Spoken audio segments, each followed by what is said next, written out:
Bonjour à toutes et à tous, on se retrouve comme tous les mois pour discuter un petit peu des sorties à venir dans les prochaines semaines sur les différentes plateformes de streaming. Et on va attaquer tout de suite sur Netflix avec la série qui prend un jeu vidéo sur des personnages enfermés dans un manoir avec des zombies pour en faire un film de fin du monde. Umbrella, a company besieged by a scandal, is now trying to reinvent itself. The old Umbrella made mistakes. The things we're working on today, they're gonna change the world.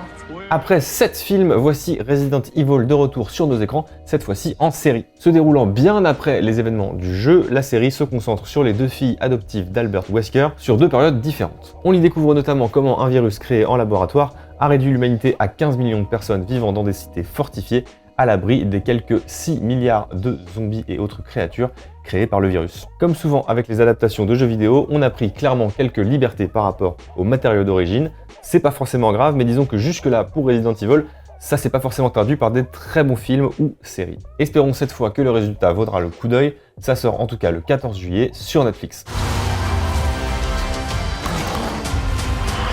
On continue avec la mini-série qui aurait fait une très bonne saison de True Detective. The evidence points to things and to beliefs that I have only ever heard whisperings about.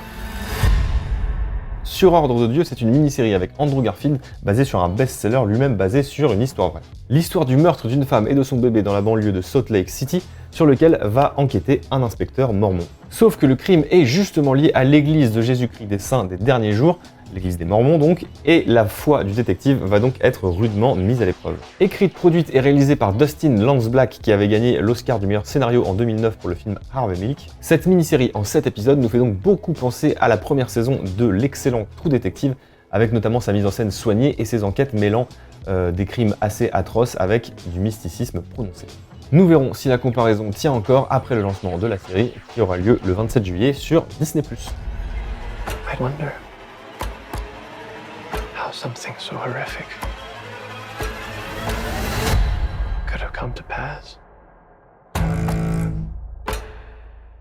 Terminons avec le dessin animé fait par des gens de chez Disney qui sonne Disney, qui ressemble à du Disney mais qui est diffusé par Netflix. For a sailor, a map tells of seas to be explored, of great reward and great peril.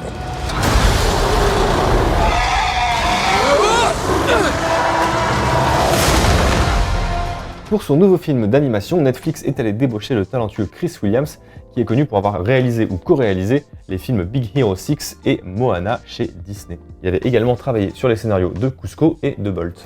C'est probablement pour cette raison que ce monstre des mers ressemble autant à un film de l'écurie aux grandes oreilles. Dans la grande tradition des duos improbables chers à l'animation pour enfants, on suit ici les aventures d'un chasseur de créatures marines chevronnées et d'une jeune fille en quête de grandes épopées qui s'est introduit clandestinement sur son navire. Petit bonus en VO, le capitaine du bateau est doublé par l'accent si particulier de Karl Urban que vous connaissez sûrement pour son rôle de Butcher dans The Boys.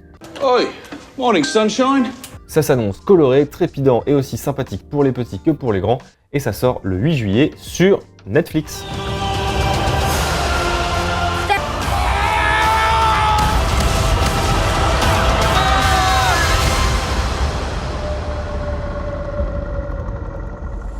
Et justement, sur Netflix, quelles sont les autres sorties notables du mois ?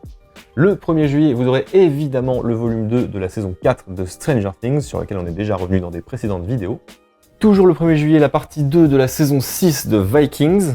Le 12 juillet, ce sera la suite de la saison 6 également de Better Call Saul.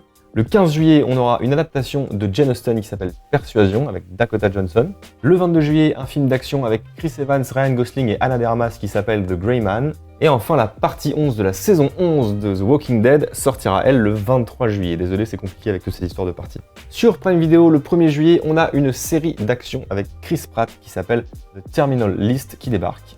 Le 15 juillet, on aura un film indé sur une relation père-fille qui s'appelle Don't Make Me Go avec John Cho. Également le 15 juillet, on vous conseille l'excellent The Lost City of Z de James Gray. Et on terminera le mois sur Prime le 29 juillet avec la série Paper Girls, inspirée du comic book du même nom. Sur Disney+, le 6 juillet, vous pourrez découvrir Pistol, une série basée sur l'histoire des Sex Pistols, le fameux groupe punk britannique. Le 13 juillet, vous aurez une double ration de Bob's Burgers, puisqu'il y aura la deuxième partie de la 13e saison de cette série animée, ainsi que le film dérivé de l'univers de cette série. Également le 13 juillet, vous aurez l'intégrale des saisons de American Horror Story qui était auparavant disponible sur Netflix et qui arrive maintenant sur Disney+. Le 26 juillet, nous vous conseillons de vous pencher sur une petite série argentine qui s'appelle Santa Evita et qui se concentre sur une histoire très étrange, celle du cadavre de Eva Perón, qui était la femme du président Juan Perón en Argentine, dont le corps avait été dérobé par des putschistes après la chute du régime et qui avait été caché pendant 19 ans après la fin du régime. Sur OCS, le 5 juillet, vous aurez la saison 2 de la série Devils. Et enfin sur Canal+, 4 films que nous vous conseillons de regarder si vous avez les fameux codes Canal. Le 1er juillet, vous aurez Shang-Chi et la légende des 10 anneaux, l'un des derniers films Marvel en date. Le 5 juillet, vous aurez l'excellent Licorice Pizza de Paul Thomas Anderson. Le 13 juillet, vous aurez le dernier film de M. Night Shyamalan, Old. Et enfin le 19 juillet, ça sera au tour des Olympiades, le dernier Jacques Audiard. L'été arrive, on vous souhaite qu'il soit très beau et que vous n'ayez pas trop de temps à accorder pour regarder des séries et des films sur les écrans. Mais si jamais il fait pas beau, ne nous oubliez pas et regardez ce qu'on vous a conseillé. On se retrouve en tout cas fin juillet pour les sorties du mois d'août. Salut!